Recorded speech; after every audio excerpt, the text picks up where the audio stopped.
Hi gang, I wanted to give you this fun demonstration today, maybe lighten things up a bit. Um, this is a Synclavier 2. It was the first digital audio workstation that was invented in the mid-70s.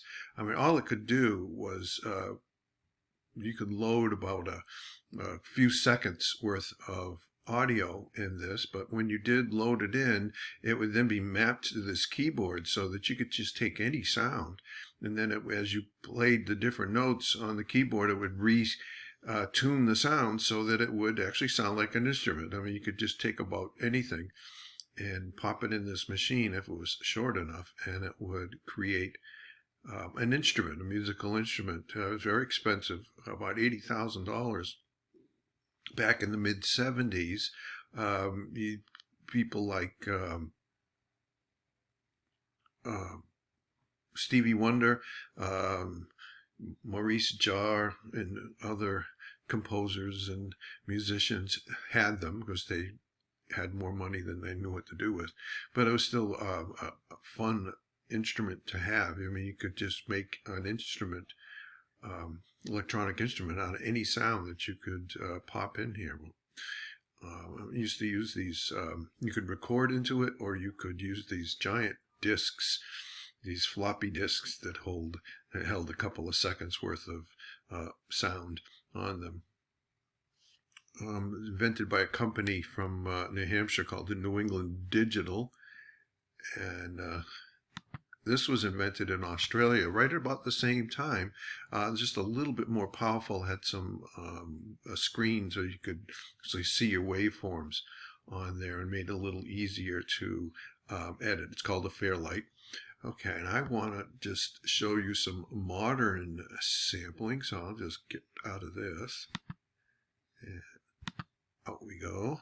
And here is good old Pro Tools. I have some sounds that I have collected from the project that you did for me.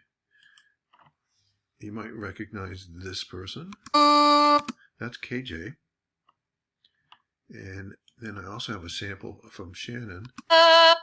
Okay, and those are going to be the samples. They're going to make up my musical instrument.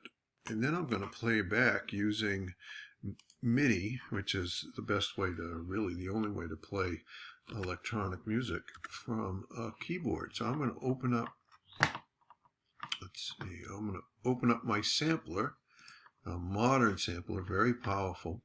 And I'm going to use it rather simply, and I'm going to put in Shannon's sample now, and then I'm going to put in KJ. There. And now I'm going to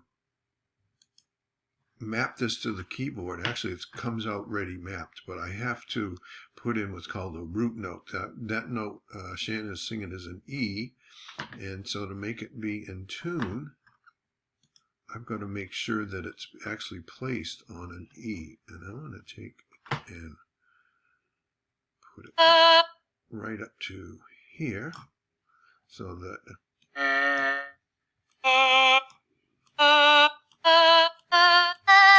see, there it is.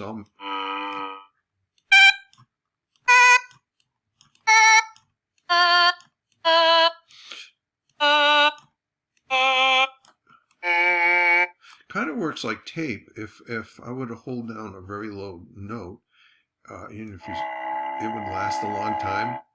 If I play it up high, it's very short. And if I was going to actually use this as an instrument, I'd probably want to loop it. But just for this purpose, I'm going to do it like that. So it's on the E, so that's ready to go. So just close that and then go into Canyon. Let's see. Nope, I don't want the wave editor. I want the mapping editor. There we go. And he's singing a D, and so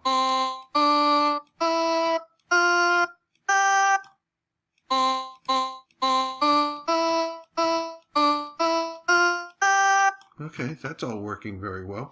I can close that now. Good. And this, I'll just hide this. And I think I'm ready to go.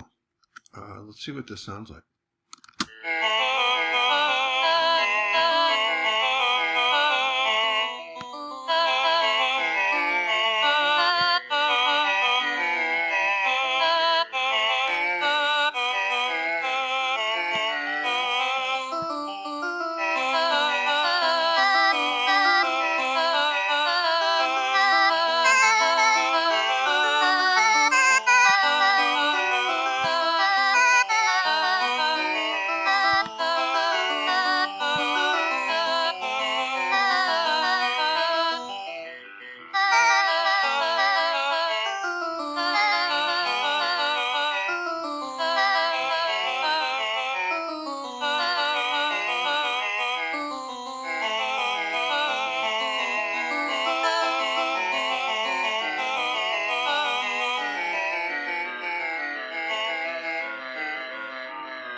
There you have it. That was a Bach invention for the keyboard, invention number 15 in A minor, performed by KJ and Shannon. Very good. Thank you all for listening.